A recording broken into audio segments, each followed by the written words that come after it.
Hello and welcome to my YouTube channel Akash English Classes. Students, the poem we have today to explain, the name of the poem is Keeping Quiet. इस poem की जो poet हैं, the name of the poet is Pablo Neruda, who was very famous writer in the world of English literature. इस poem को Pablo Neruda ने 3 points पर based किया है. The first one is unity and peace.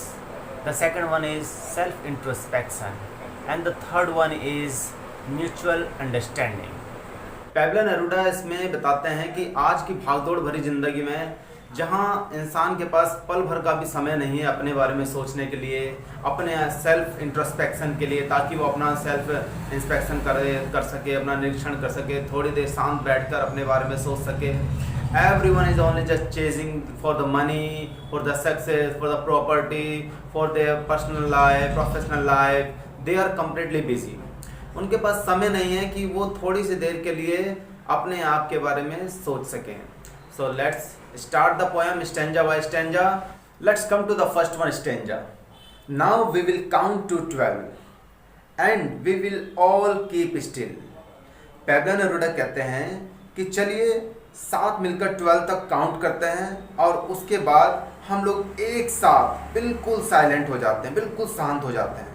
For once on the face of the earth, let's not speak in any language. Let's stop for 1 second and not move our arms so much. Pablo Neruda कहते हैं कि इस धरती पर एक साथ मिलकर हम लोग बिल्कुल एक समय के लिए बिल्कुल शांत हो जाते हैं.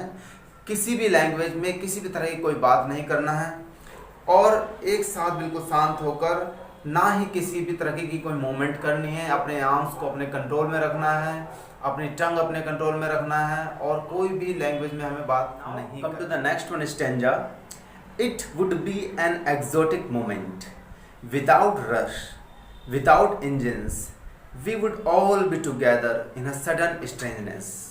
द पोएट सेज, पोएट कहते हैं कि वो पल कितना शानदार होगा, एक्सोटिक मोमेंट, वो पल कितना शानदार होगा जब किसी भी तरह की कोई भीड़ नहीं होगी, कोई भी इंजन, कोई भी गाड़ियाँ, जो कोई भी मशीनरी जो भी इस समय मोमेंट में है, सब बिल्कुल जो है शांत हो जाएंगी और किसी भी तरह की कोई भी नॉइज और कोई भी आवाज़ कहीं से नहीं आ रही होगी. We would all be together in a sudden strangeness. और हम लोग पूरी दुनिया क्या होगा एक साथ एक पल के लिए बिल्कुल एक मोमेंट में आ जाएगी और वो पल इतना शानदार और कितना स्ट्रेंज होगा कि उस पल में हर इंसान एक दूसरे से interconnected. Come to the third one stanza. Fishermen in the cold sea would not harm whales, and the man gathering salt would look at his hurt hands. Pablo Neruda कहते हैं कि जो फिशरमैन है, जो इस ठंडे समुद्र में लगातार जो है मछलियों को पकड़ रहा है, वो भी अगर कुछ समय के लिए शांत हो जाए तो कितने सारे जो फिशेस हैं, जो वेल्स हैं, उनकी जान बच जाएगी, वो थोड़ी देर के लिए जीवित रह पाएंगी. And the man gathering salt would look at his hurt hands. और जो व्यक्ति लगातार नमक इकट्ठा कर रहा है समुद्र से और समुद्र में जो है लगातार उसने अपने हाथों को जो है समुद्री पानी में डाला हुआ है, कम से कम उसको भी थोड़ा समय मिलेगा अपने उन हाथों को देखने के लिए जो नमक से जो है हर्ट हो गए हैं. The fourth one stanza is those who prepare green wars, wars with gas, wars with fire, victory with no survivors. Pablo Neruda उन लोगों के लिए बोलते हैं जो कंट्रीज या जो आर्मीज किसी भी तरह की जो है वॉर में इन्वॉल्व हैं, जो इस समय किसी भी तरह के जैसे ग्रीन वॉर्स के लिए, वॉर्स विद गैस, जिनमें जो है वॉर्स के अंदर कितने सारे केमिकल बॉम्ब्स का यूज़ किया जाता है, कितने तरह के वेपन्स का यूज़ किया जाता है और कई सारे वॉर्स विद फायर का यूज़ किया जाता है. तो ऐसे वॉर में जब कोई सर्वाइवर ही नहीं बचेगा तो ऐसी विक्ट्री का फ़ायदा क्या. जब इस धरती पर कोई सर्वाइवर्स ही नहीं बचेंगे, उस देश के पब्लिक नहीं बचेगी, जनता नहीं बचेगी, तो ऐसी विक्ट्री का फायदा ही क्या है. तो इस तरीके से पैब्लो नेरूडा कहते हैं कि इन आर्मीज को, इन कंट्रीज को भी थोड़ी देर के लिए शांत होकर अपना इंट्रोस्पेक्शन करना चाहिए. Would put on clean clothes and walk about with their brothers in the shade doing nothing.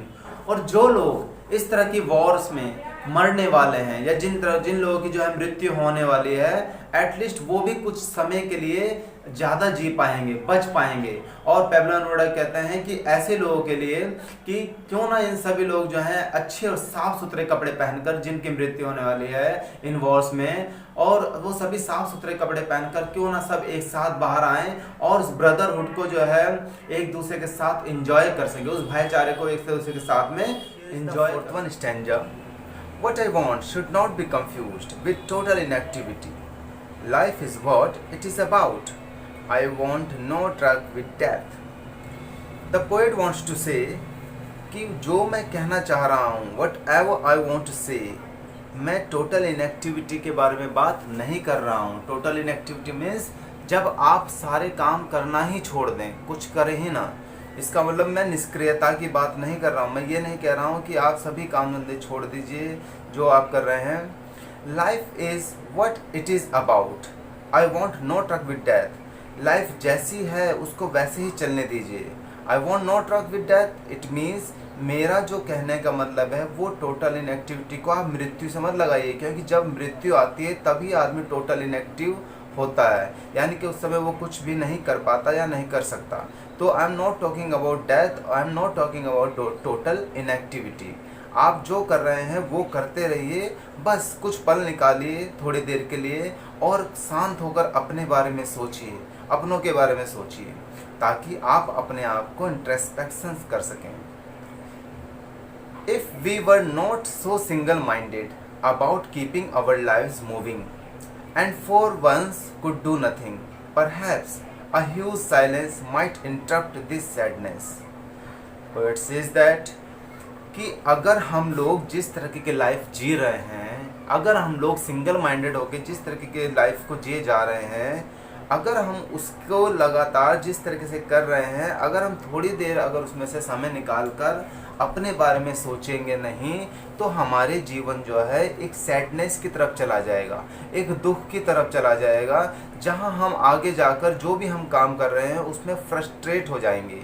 हमको समझ में नहीं आएगा कि आखिर हमें जाना कहाँ तक है, हम क्या कर रहे हैं, हम क्यों आए हैं। There will be so many questions in our mind. तो जो पोएट है वो यही कहना चाहते हैं कि आप अपने दिन के सभी कामों से थोड़ा सा समय निकाल कर कुछ पल के लिए अपने बारे में साइलेंट होकर सोचें।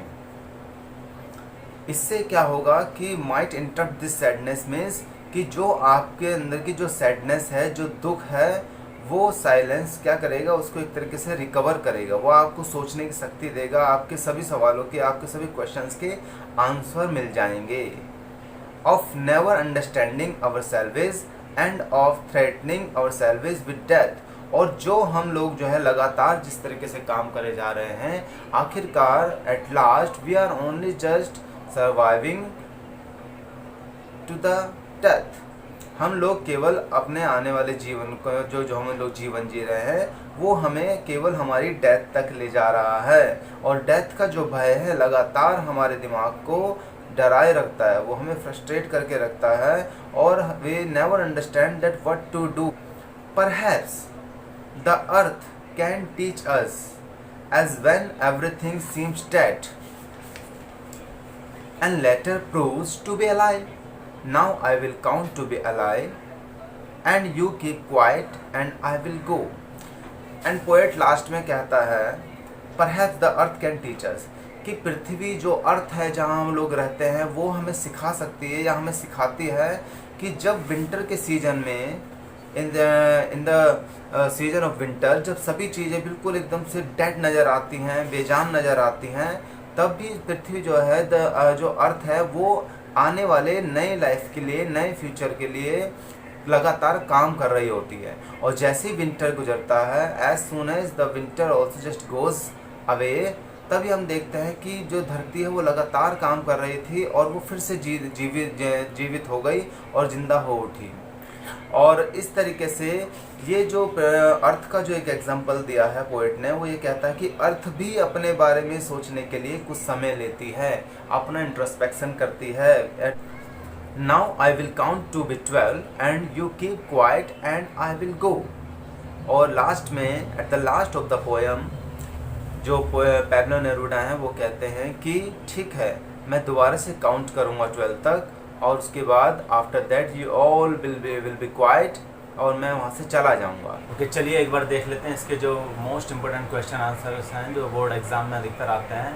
तो first one is, do you think poet advocates total inactivity and death? It means आपको लगता है कि जो पोएट हैं वो टोटल इनएक्टिविटी और डेथ का जो है समर्थन करते हैं? The second one is, what does the title of the poem suggest to you? जो पोएम का टाइटल है वो आपको क्या सजेस्ट करता है? The third one is, what is the sadness that the poet refers to in the poem? जो poet है वो आखिरकार किस तरह की सैडनेस के बारे में बात करते हैं? इसके अलावा कुछ और भी हैं जो मैंने यहाँ पे लिख दिए हैं ऑन द स्क्रीन, आप प्लीज़ उनको देख लीजिएगा and please don't forget to revise the poem again and if you definitely like this one poem, so please don't forget to share, like and subscribe my channel.